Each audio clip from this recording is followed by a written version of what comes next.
শ্রাবণ মাস কি জন্য বিখ্যাত? শ্রাবণ মাস হিন্দু ধর্মে অত্যন্ত পবিত্র এবং গুরুত্বপূর্ণ একটি মাস। এটি মূলত দেবাদিদেব মহাদেবের অর্থাৎ ভগবান শিব আরাধনার জন্য বিখ্যাত। এর বিখ্যাত হওয়ার কয়েকটি প্রধান কারণ আমরা আলোচনা করব। এক হচ্ছে শিবের প্রিয় মাস। শ্রাবণ মাসকে ভগবান শিবের সবচেয়ে প্রিয় মাস বলে মনে করা হয়।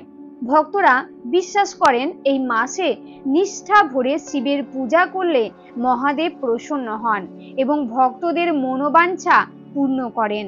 শ্রাবণ মাসের প্রতিটি সোমবার শ্রাবণ সোমবার বা শাওয়ান সোমবার নামে পরিচিত এবং এই দিনে শিবের পূজা ও উপবাস রাখলে বিশেষ ফল লাভ হয়।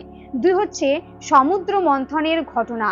পৌরাণিক কাহিনী অনুসারে সমুদ্র মন্থনের সময় যখন হলাহল বিষ উৎপন্ন হয়েছিল, তখন মহাদেব বিশ্বকে রক্ষা করার জন্য সেই বিষ পান করেন। এই বিষের তীব্র জ্বালা উপশমের জন্য দেবতারা শিবের মাথায় জল ঢালেন। এই ঘটনা শ্রাবণ মাসেই ঘটেছিল বলে মনে করা হয়। তাই এই মাসে শিবলিঙ্গে জল ঢালা বা জলাভিষেক করা অত্যন্ত পুণ্যের কাজ। শুধু দর্শকবৃন্দ, আজকে আমরা এই ভিডিওর মাধ্যমে জানবো শ্রাবণ মাস কি জন্য বিখ্যাত, শ্রাবণ মাসে কোন কোন গাছ বাড়িতে লাগাবেন, শ্রাবণ মাসে কোন কোন গাছ বাড়িতে লাগাবেন না, ভুলভাল গাছ লাগালে কি কি ক্ষতি হতে পারে, ইত্যাদি ইত্যাদি। তাই আমার সকল দর্শকবৃন্দদের অনুরোধ করব যে আজকের এই ভিডিওটি একদমই স্কিপ না করে সম্পূর্ণটাই দেখবেন। দেখার পর যদি ভালো লাগে তাহলে অবশ্যই কিন্তু একটি লাইক করবেন, কমেন্টসে লিখবেন জয় প্রভু মহাদেবের জয় এবং অবশ্যই ভিডিওটি শেয়ার করবেন আপনাদের নিকট আত্মীয় স্বজন এবং বন্ধু বান্ধবদের সাথে।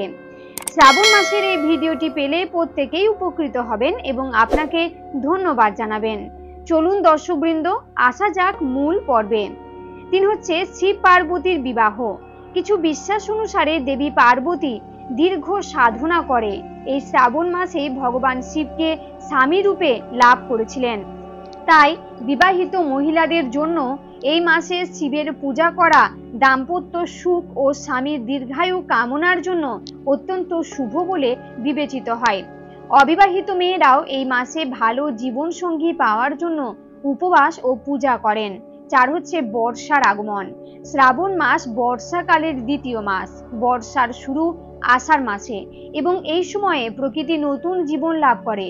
বৃষ্টির ধারা যেমন পৃথিবীকে সিক্ত করে, তেমনি ভক্তদের হৃদয়ও ভক্তি ও শান্তির দ্বারা সিক্ত হয়।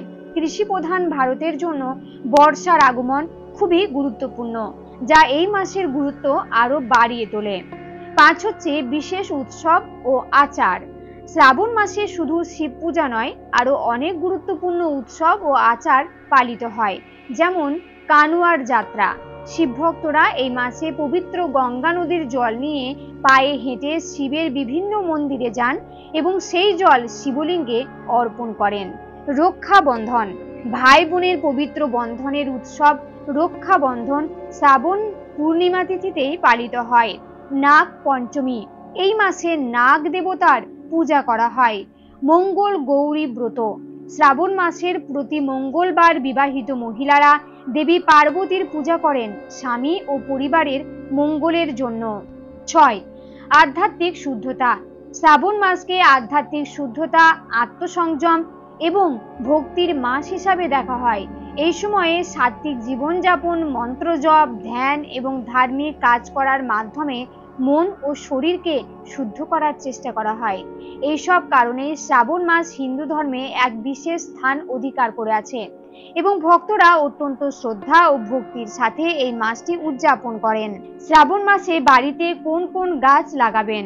শ্রাবণ মাস ভগবান শিবের অত্যন্ত প্রিয় মাস এবং এই সময়ে গাছ লাগানোকে খুবই শুভ বলে মনে করা হয়। এই মাসে প্রকৃতি সজীব হয়ে ওঠে এবং গাছ লাগালে তা খুব ভালোভাবে বেড়ে ওঠে। ধর্মীয় এবং বাস্তুশাস্ত্র উভয় দিক থেকেই কিছু বিশেষ গাছ শ্রাবণ মাসে বাড়িতে লাগানো শুভ বলে বিবেচিত হয়। সেই গাছগুলি আমরা আলোচনা করব কি কি গাছ। 1 হচ্ছে বেল গাছ। বেল গাছ ভগবান শিবের অত্যন্ত প্রিয়। বেলপাতা শিব পূজার অবিচ্ছেদ্য অংশ। বাড়িতে বেল গাছ থাকলে মহাদেবের আশীর্বাদ পাওয়া যায় এবং নেতিবাচক শক্তি দূর হয় বলে বিশ্বাস করা হয়। স্থান: বাড়ির সামনে বা এমন স্থানে লাগান যেখানে নিয়মিত দেখা যায়। 2. তুলসী গাছ। তুলসীকে হিন্দু ধর্মে অত্যন্ত পবিত্র মনে করা হয় এবং এটি দেবী লক্ষ্মী ও ভগবান বিষ্ণুর সাথে সম্পর্কিত। তুলসী গাছ ঘরে ইতিবাচক শক্তি নিয়ে আসে, পরিবেশকে শুদ্ধ রাখে এবং সুখ সমৃদ্ধি আকর্ষণ করে। স্থান: বাড়ির উঠোনে বা বারান্দায়, বিশেষ করে উত্তর পূর্ব অর্থাৎ ঈশান কোণে তুলসী গাছ লাগানো খুবই শুভ। 3. কলা গাছ। কলা গাছকে ভগবান বিষ্ণু এবং দেবগুরু বৃহস্পতির সাথে সম্পর্কিত মনে করা হয়। শ্রাবণ মাসের বৃহস্পতিবার বা একাদশী তিথিতে কলা গাছ লাগানো বিশেষ শুভ। এটি পরিবারে সুখ, শান্তি এবং আর্থিক সমৃদ্ধি নিয়ে আসে বলে বিশ্বাস করা হয়। স্থান: বাড়ির পেছনের দিকে কলা গাছ লাগানো উচিত, বাড়ির ঠিক সামনে নয়। শমী গাছ। শমী গাছ ভগবান শিব এবং শনিদেব উভয়েরই প্রিয়। শ্রাবণ মাসের যে কোনো শনিবার শমী গাছ লাগানো অত্যন্ত শুভ বলে বিবেচিত হয়। এটি শনি দোষ কাটাতে এবং ঘরে সুখ শান্তি বজায় রাখতে সাহায্য করে। মহাভারত অনুসারে পাণ্ডবরা অজ্ঞাতবাসের সময় তাদের অস্ত্র এই গাছের নিচে লুকিয়ে রেখেছিলেন। স্থান হচ্ছে বাড়ির প্রধান প্রবেশদ্বারের বাম দিকে বা উত্তর দিকে এই গাছ লাগানো ভালো। ধুতুরা গাছ। ধুতুরা ফুল এবং ফল ভগবান শিবের অত্যন্ত প্রিয়। শাস্ত্রমতে ধুতুরা গাছে মহাদেবের বাস।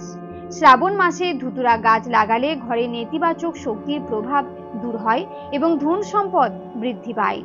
যে কোনো রবিবার বা মঙ্গলবার ধুতুরা গাছ লাগানো শুভ। চাপা গাছ। বাস্তুশাস্ত্র অনুসারে চাপা গাছ সৌভাগ্যের প্রতীক। এটি ঘরে ইতিবাচকতা এবং সুখ নিয়ে আসে।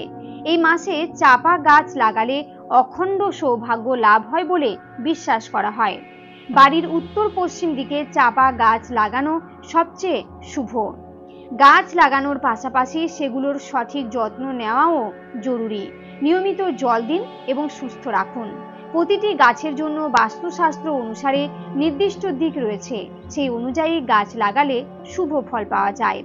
এই গাছগুলো শুধু ধর্মীয় বা বাস্তুগত গুরুত্বই বহন করে না, বরং প্রকৃতির সাথে সংযোগ স্থাপন করে এবং মানসিক শান্তি এনে দেয়। শ্রাবণ মাসে এই গাছগুলো বাড়িতে লাগানোর মাধ্যমে আপনি একদিকে যেমন ধার্মিক নিয়ম পালন করবেন, তেমনি আপনার বাড়ির পরিবেশেও ইতিবাচক প্রভাব ফেলবেন। শ্রাবণ মাসে বাড়িতে কোন গাছ লাগাবেন না? শ্রাবণ মাসকে পবিত্র মাস হিসাবে গণ্য করা হলেও কিছু গাছ এই সময়ে বাড়িতে লাগানো উচিত নয়। ধর্মীয় বা বাস্তুশাস্ত্র অনুসারে এর কিছু কারণ রয়েছে। এই কারণগুলি হলো যা শ্রাবণ মাসে বাড়িতে গাছ লাগানো এড়িয়ে চলা উচিত। এক হচ্ছে শুকনো বা মরা গাছ, কারণ যে কোনো শুকনো মরা বা অসুস্থ গাছ বাড়িতে নেতিবাচক শক্তি আকর্ষণ করে এবং এটি অশুভ বলে মনে করা হয়। শ্রাবণ মাস আধ্যাত্মিক শুদ্ধতার মাস, তাই এই সময়ে শুকনো গাছ লাগানো উচিত নয়। বাড়িতে এমন কোনো গাছ থাকলে তা দ্রুত সরিয়ে ফেলুন।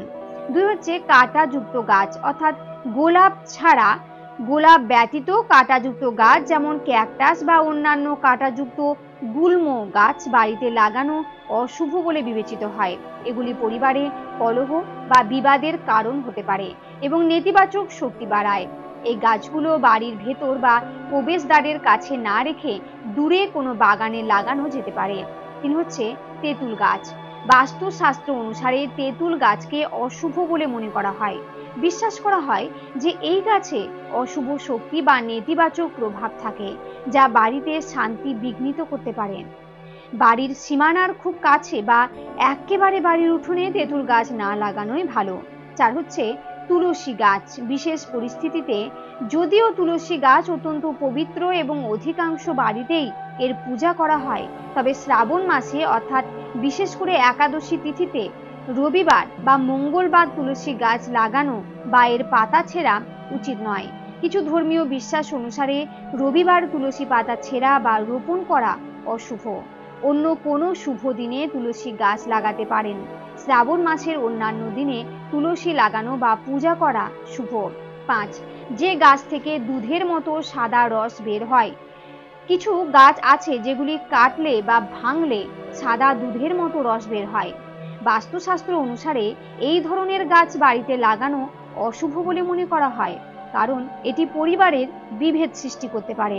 যেমন আকন্দ গাছ, যদিও এটি শিবের প্রিয়, বাড়িতে লাগানোর ক্ষেত্রে কিছু নিয়ম আছে। সাধারণত এই ধরনের গাছ বাড়ির বাইরে বা মন্দিরের আশেপাশে রাখা হয়, বাড়ির ভেতরে নয়। 6 হচ্ছে বনসাই অর্থাৎ খর্বাকৃতির গাছ। যদিও বনসাই গাছ দেখতে সুন্দর, বাস্তুশাস্ত্র অনুসারে এগুলি ঘরে বৃদ্ধিকে বাধাগ্রস্ত করে। ছোট্ট আকারের গাছ মানুষের জীবনের অগ্রগতিতে বাধা সৃষ্টি করতে পারে বলে মনে করা হয়। যদি আপনার বাড়িতে বনসাই থাকে তবে তা এমন জায়গায় রাখুন যেখানে এটি সরাসরি চোখের সামনে না পড়ে, বা বাড়ির বাইরে খোলা জায়গায় রাখুন। 7, শ্মশানের কাছাকাছি বেড়ে ওঠা গাছ। কিছু গাছ যা সাধারণত শ্মশানের আশেপাশে বেশি দেখা যায়, যেমন তাল গাছ বা খেজুর গাছ, এগুলি বাড়িতে না লাগানোই ভালো। এগুলিকে নেতিবাচক শক্তির আশ্রয়স্থল মনে করা হয়। এই ধরনের গাছ আপনার বাড়ি থেকে দূরে রাখুন।